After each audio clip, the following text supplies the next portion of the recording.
नमो भगवते तस्मै कृष्णायाद्भुतकर्मणे रूपनाम विविधेन जगत्कीर्तियूयतः सच्चिदानन्दरूपाय विश्वोत्पत्त्यादिहेतवे तापत्रय विनाशाय श्रीकृष्णाय वयं नुमः। श्रीमद्भागवत महापुराण छठवां अध्याय। विराट शरीर की उत्पत्ति। मैत्रेय ऋषि ने कहा, सर्वशक्तिमान भगवान ने जब देखा कि आपस में संगठित न होने के कारण ये मेरी मैं तत्व आदि शक्तियां विश्व रचना के कार्य में असमर्थ हो रही हैं, तब वे काल शक्ति को स्वीकार करके एक साथ ही मैं तत्व, अहंकार, पंचभूत, पंच तन्मात्रा और मन सहित 11 इंद्रियां इन 23 तत्वों के समुदाय में प्रविष्ट हो गए। इन 23 तत्वों के समुदाय में प्रविष्ट हो गए। उनमें प्रविष्ट होकर उन्होंने जीवों के सोए हुए अदृष्ट को जागृत किया और परस्पर विलग हुए। उस तत्व समूह को अपनी क्रिया शक्ति के द्वारा आपस में मिला दिया। इस प्रकार जब भगवान ने अदृष्ट को कार्योन्मुख किया, तब उस 23 तत्वों के समूह ने भगवान की प्रेरणा से अपने अंशों द्वारा अधिपुरुष विराट को उत्पन्न किया। अर्थात जब भगवान ने अंश रूप से अपने उस शरीर में प्रवेश किया, तब वह विश्व रचना करने वाला महतत्वादि का समुदाय एक दूसरे से मिलकर परिणाम को प्राप्त हुआ। यह तत्वों का परिणाम ही विराट पुरुष है, जिसमें चराचर जगत विद्यमान है।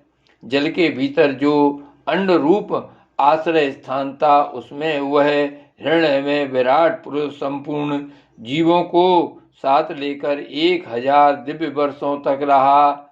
वह विश्व रचना करने वाले तत्वों का गर्भ कार्य था तथा ज्ञान, क्रिया और आत्मशक्ति से संपन्न था।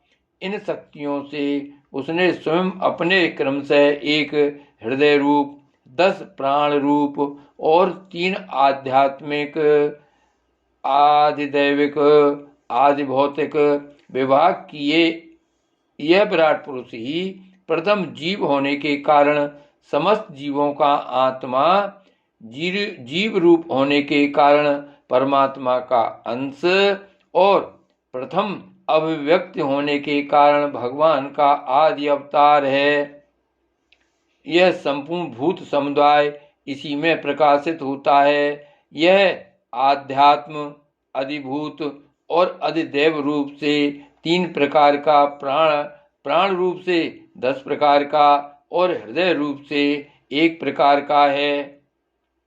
फिर विश्व की रचना करने वाले मैं तत्वादि के अधिपति श्री भगवान ने उनकी प्रार्थना को स्मरण कर उनकी वृत्तियों को जगाने के लिए अपने चेतन रूप तेज से उस विराट पुरुष को प्रकाशित किया, उसे जगाया।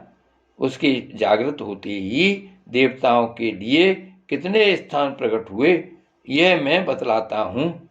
सुनो। विराट पुरुष के पहले मुख प्रकट हुआ। उसमें लोकपाल अग्नि अपने अंश वागेंद्रिय के समेत प्रविष्ट हो गया, जिससे यह जीव बोलता है।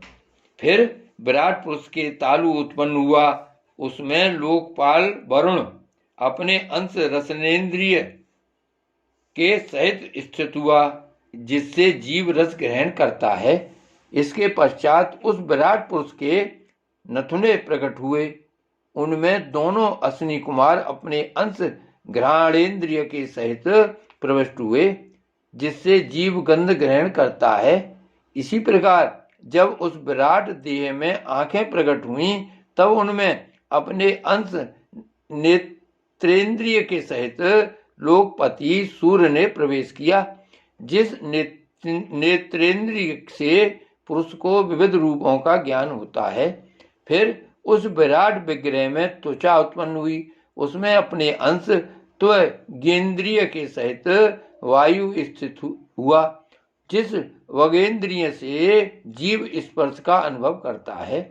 जब उसके कर्ण छिद्र प्रकट हुए तब उसमें अपने अंश श्रवणेन्द्रिय के सहित दिशाओं ने प्रवेश किया, जिस श्रवणेन्द्रिय से जीव को शब्द का ज्ञान होता है। फिर विराट शरीर में चर्म उत्पन्न हुआ, उसमें अपने अंश रोमों के सहित औषधियां स्थित हुईं, जिन रोमों से जीव खुजली आदि का अनुभव करता है। अब उसके लिंग उत्पन्न हुआ। अपने इस आश्रय में प्रजापति ने अपने अंश वीर के सहित प्रवेश किया, जिससे जीव आनंद का अनुभव करता है। फिर विराट पुरुष के गुदा प्रकट हुई, उसमें लोकपाल मित्र ने अपने अंश पायु इंद्रिय के सहित प्रवेश किया, जिससे जीव मल त्याग करता है। इसके पश्चात उसके हाथ प्रकट हुए, उनमें अपनी ग्रहण त्याग रूपा शक्ति के सहित देवराज इंद्र ने प्रवेश किया। इस शक्ति से जीव अपनी जीविका प्राप्त करता है। जब उसके चरण उत्पन्न हुए तब उनमें अपनी शक्ति गति के सहित लोकेश्वर विष्णु ने प्रवेश किया। इस गति शक्ति द्वारा जीव अपने गंतव्य स्थान पर पहुंचता है। फिर इसके बुद्धि उत्पन्न हुई, अपने इस स्थान में अपने अंश बुद्धि शक्ति के साथ वाक्पति ब्रह्मा ने प्रवेश किया। इस बुद्धि शक्ति से जीव ज्ञातव्य विषयों को जान सकता है। फिर इसमें हृदय प्रकट हुआ, उसमें अपने अंश मन के सहित चंद्रमा स्थित हुआ।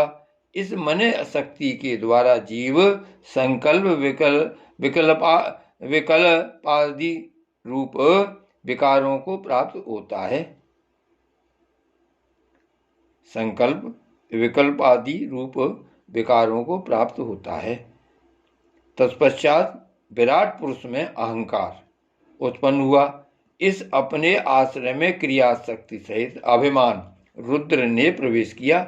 इससे जीव अपने कर्तव्य को स्वीकार करता है। अब इसमें चित्त प्रकट हुआ, उसमें चित्त शक्ति के सहित महतत्व ब्रह्मा स्थित हुआ। इस चित्त शक्ति से जीव विज्ञान चेतना को उपलब्ध करता है। इस विराट पुरुष के सिर से स्वर्गलोक, पैरों से पृथ्वी और नाभि से अंतरिक्ष आकाश उत्पन्न हुआ। इनमें क्रमशः सत्व, रज और तम, इन तीन गुणों के परिणाम स्वरूप देवता, मनुष्य और प्रेतादि देखे जाते हैं। इनमें देवता लोग सत्वगुण की अधिकता के कारण स्वर्गलोक में, मनुष्य और उनके उपयोगी गौ आदि जीव रजोगुण की प्रधानता के कारण पृथ्वी में, तथा तमोगुणी स्वभाव वाले होने से रुद्र के पार्षद गण भूत प्रेत आदि दोनों के बीच में स्थित भगवान के नाभि स्थानीय अंतरिक्ष लोक में रहते हैं। विदुर जी, वेद और ब्राह्मण भगवान के मुख से प्रकट हुए। मुख से प्रकट होने के कारण ही ब्राह्मण सब वर्णों में श्रेष्ठ और सबका गुरु है। उनकी भुजाओं से क्षत्रिय वृत्ति और उसका अवलंबन करने वाला क्षत्रिय वर्ण उत्पन्न हुआ, जो विराट भगवान का अंश होने के कारण जन्म लेकर सब वर्णों की चोर आदि के उपद्रवों से रक्षा करता है। भगवान की दोनों जंघाओं से सब लोगों का निर्वाह करने वाली वैश्य वृत्ति उत्पन्न हुई और उन्हीं से वैश्य वर्ण का भी प्रादुर्भाव हुआ। यह वर्ण अपनी वृत्ति से सब जीवों की जीविका चलाता है।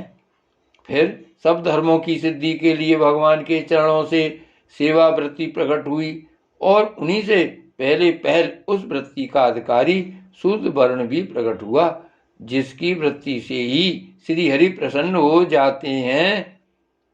ये चारों वर्ण अपनी अपनी वृत्तियों के सहित जिनसे उत्पन्न हुए हैं, उन अपने गुरु श्री हरि का अपने अपने धर्मों से चित्त शुद्धि के लिए श्रद्धा पूर्वक पूजन करते हैं।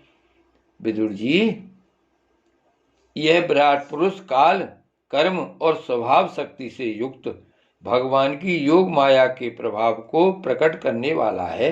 इसके स्वरूप का पूरा पूरा वर्णन करने का कौन साहस कर सकता है। तथापि प्यारे विदुर जी, अन्य व्यवहारिक चर्चाओं से अपवित्र हुई अपनी वाणी को पवित्र करने के लिए जैसी मेरी बुद्धि है और जैसा मैंने गुरुमुख से सुना है, वैसा श्री हरि का स्वयं वर्णन करता हूं। महापुरुषों का मत है कि पूर्ण श्लोक शिरोमणि श्री हरि के गुणों का गान करना ही मनुष्यों की वाणी का तथा विद्वानों के मुख से भगवत कथा अमृत का पान करना ही उनके कानों का सबसे बड़ा लाभ है। वत्स, हम ही नहीं, आदि कवि श्री ब्रह्मा जी ने 1000 दिव्य वर्षों तक अपनी योग परिपक्व बुद्धि से विचार किया तो भी क्या वे भगवान की अमित महिमा का पार पा सके। अतः भगवान की माया बड़े बड़े मायावियों को भी मोहित कर देने वाली है। उसकी चक्कर में डालने वाली चाल अनंत है। अतः स्वयं भगवान भी उसकी ताह नहीं लगा सकते। अतः भगवान की माया बड़े बड़े मायावियों को भी मोहित कर देने वाली है। उसकी चक्कर में डालने वाली चाल अनंत है। अतएव स्वयं भगवान भी उसकी थाह नहीं लगा सकते। फिर दूसरों की तो बात ही क्या है।